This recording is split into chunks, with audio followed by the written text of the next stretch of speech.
Hey everybody, so today I just want to, talk about some Star Wars games and the golden age of Star Wars games that came out from 2001 to 2005. And man, I just want to tell you guys how much I miss it, and there's just nothing like it anymore. Like, what happened to Star Wars games? This is just a follow-up video to my previous video about gaming in general, but I want to talk about Star Wars today. Look, you can see I have all these Star Wars games that came out throughout the years. Well, the good ones, right?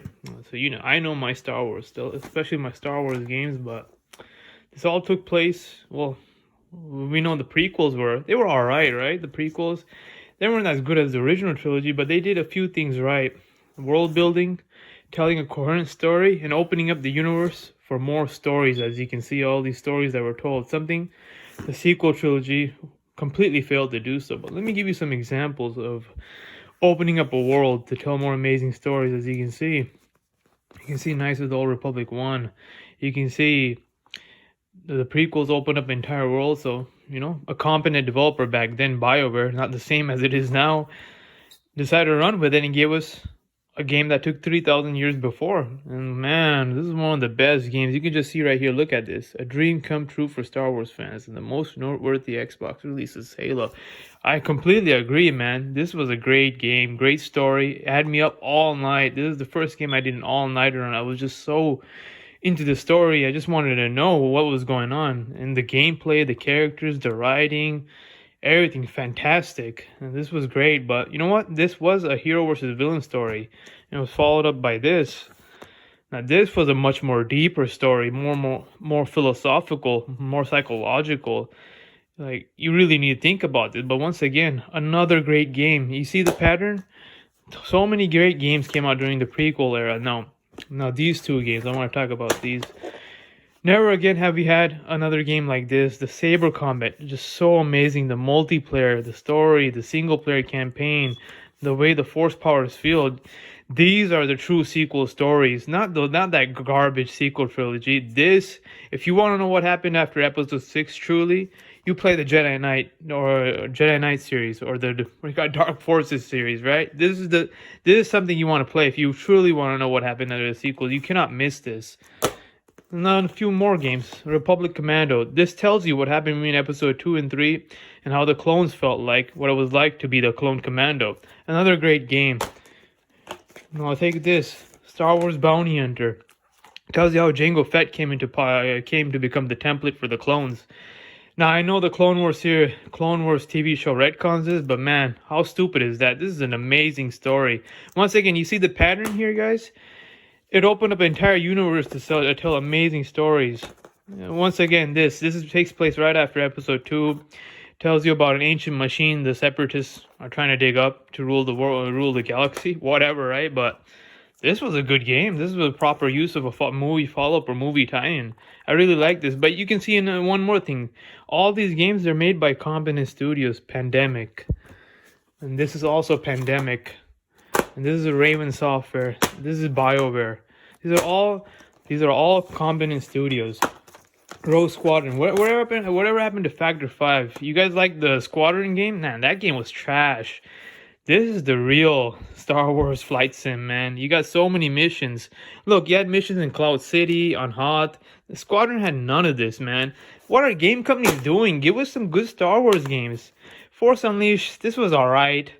I'm not the biggest fan of the combat. It's just a hack and slash. But you know what? It's okay. Force Unleashed 2 was garbage. This is a follow-up to KOTOR 1 and 2. Yeah, a lot of fans aren't happy that this came out as an MMO. I played it. This is not the best MMO I've played. You know what the best MMO I played is? This. I could do an entire video on this. This game lets you be whatever Star Wars character you wanted to be. You wanted to be a moisture farmer. You want to be a trader, a miner. Not everybody wants to be the hero. Look, if everybody's a hero, like in this game, then there's no hero. If everybody's a hero, if everybody's special, if everybody's exceptional, then no one is truly special or exceptional or the hero. This game lets you be what you wanted to be. This was one of the most immersive games I've played. An open world sandbox with a great community. I've never had an experience like this again. I don't think we're going to get anything like this again, especially with the way the state of Star Wars games is now.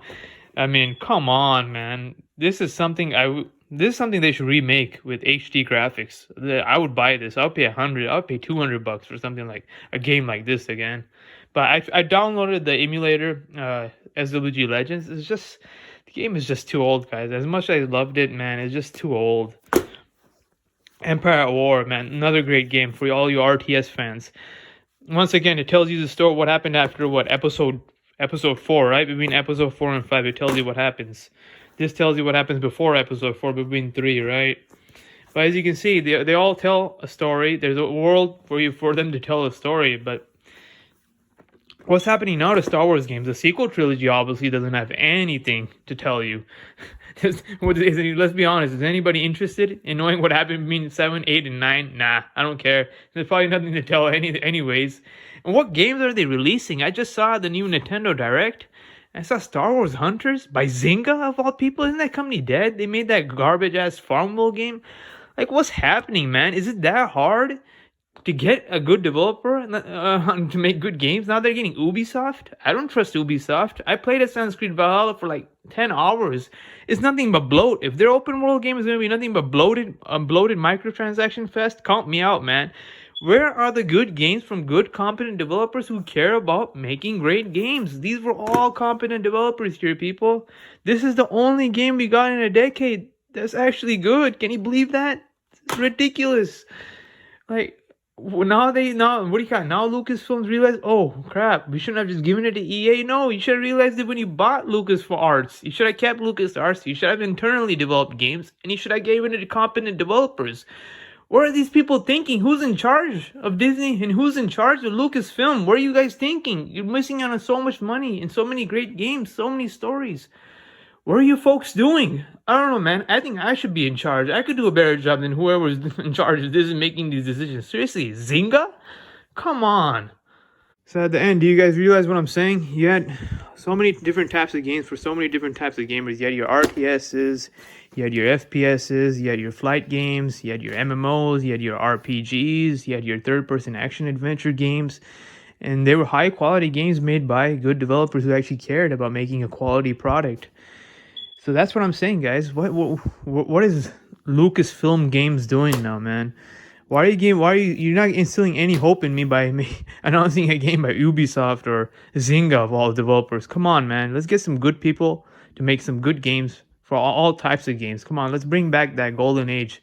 But the way Disney is now, and the way Lucasfilm is now, by the people that are in charge of it, I have zero hope, guys. This is it, man. If you were alive during this time period and you got to experience these games for the first time on that tech that came out for the GameCube, Xbox, PS2, you lived a good life. Now, nah, man, it's over. I'm sorry to tell you guys.